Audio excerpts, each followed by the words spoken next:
Tole, nagaa Waaqayyoo isinii abaayyatu lafa jirtanitti boloota koo hafuuraa hunduma keessanis nan jaaladhaa. Warra kaanillee nan jaaladhaa. Hundayyuu jibbuu hin qabnu jechaadha namoonni Waaqayyoo. Kanaafuu sagalee tokko immoo waliin ilaallaa. Akkuma baramee sagalee Waaqayyoo waliin ilaallaa. Sagalee Waaqayyoo kun baay'ee kabajamaadha nu biratti. Fina qabeessa ta'uus qaba. Kanaafuu jireenya keenya fuula keenya foon keenyaaf illee ni ta'a. Kanaafuu boloota koo warri sagalee Waaqayyoo dhoobatta warri sagalee Waaqayyoo barbaadan sagaleen keessa buufatee isiniif hergaa jechaan.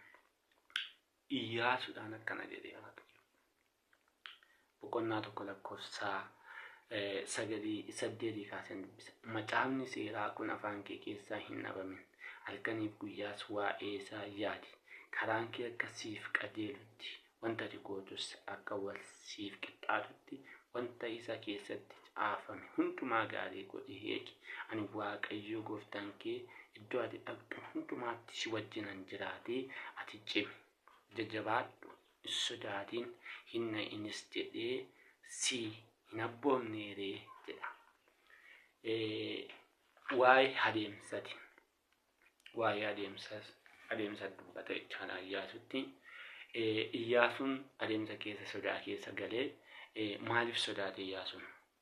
Iyyaasuun wanti sodaateef Musee jalatti guddate. Museen jalaa hin du'e. Eegasii booddee Museen erga du'eeti Iyyaasuun kophaa hafe. Nama isa gorsu, nama isa guddisu, nama isa jajjabeessu hin qabu. Kanaaf Iyyaasuun baay'ee sodaate. Kanaaf sodaa guddaa keessatti maaf Waaqayyo akkas jedhe ani si wajjinan ta'a jechuun isaa kuni kophaa ta'een asuu saba geggeessituu saba Waaqayyoo ta'eera. Saba geggeessa. Asiyyuu immoo nama isa gorsu, nama isa jajjabeessu akkana godhe akkas godhe kan jedhu Museen yeroo durii gorsaa ture waan ta'eef akkana godhe Museen qajeelcha waan ta'eef nama isa qajeelchu dhabe. Ala akkas jedhan Iyyaasuudha. Afaan kee keessa seerri koo hin badin. Yeroo hunda waa'ee seera koo yaadi.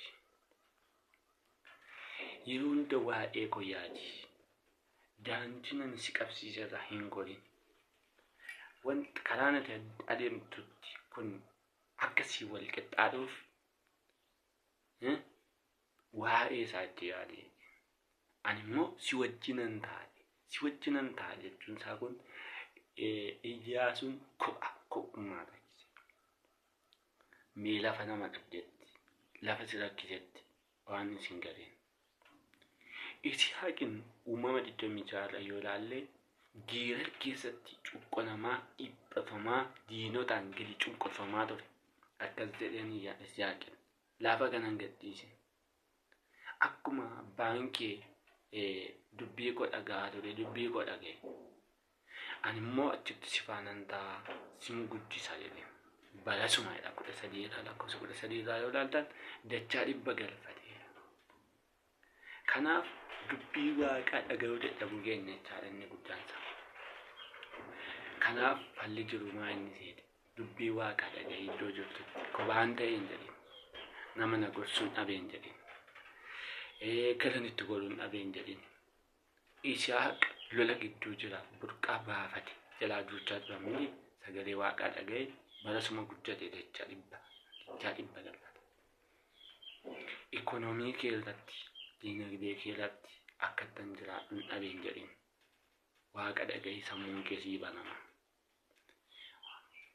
Waan qabdee kamiyyuu qajeelummaa Waaqayyoo jaallatuun hojjedhu. Achi deemuu dadhabdee yaaltee jireenya keetiif qabsooftee jireenya keef dhiphattee achi siqsuu dadhabdee kootu Waaqa dhaga'e. Kootu Waaqa dhageenya. Waaqayyo si milkeessaa. Kanaaf seera koo eegi, abboommii koo eegi. Waa'ee isaa sitti yaade abboommii eeguu waa'ee isaa itti yaadaan qabdu taanaan maal eegdu? Yoo yaadatti qabatte garuu yeroo mara yaadda jechaan. Kanaaf akka adeemsa irratti Iyyaasuun adeemsa irratti jira. Yisihaaq immoo ilaalle guddinatti jira. Sin eebbisa, sin guddisa jechuun isaa guddinatti jira. Iyyaasuun adeemsi immoo guddina miti guddina of keessaa qaba. Isihaaqis barana sin guddisa asumatti eebbisa jechuun guddina of keessaa qaba. Abrahaamiinis akkas galan ani si argisiisu dhaqi. Ana jetti sin eebbisa. Sin guddisa. Qomoo kee keessa lammii kee keessa bayyee. Siin eebbisee saba eebbisuu barbaada. Siin eebbisee nama gargaaruu barbaada. Siin eebbisee achuusa eebbifamtee dhalootaaf biyyaaf obbolaa keef maatii keef jireenya keef taata. Waaqayyo karaa hundaan si eebbisuu si faana ta'uu adeemi milkooftaa jedha mata dureen koo. Waaqayyoon adeemi milkooftaa. Waaqayyoon dhagee milkooftaa. Nagaa waaqayyo wajjiniin milkaa'e.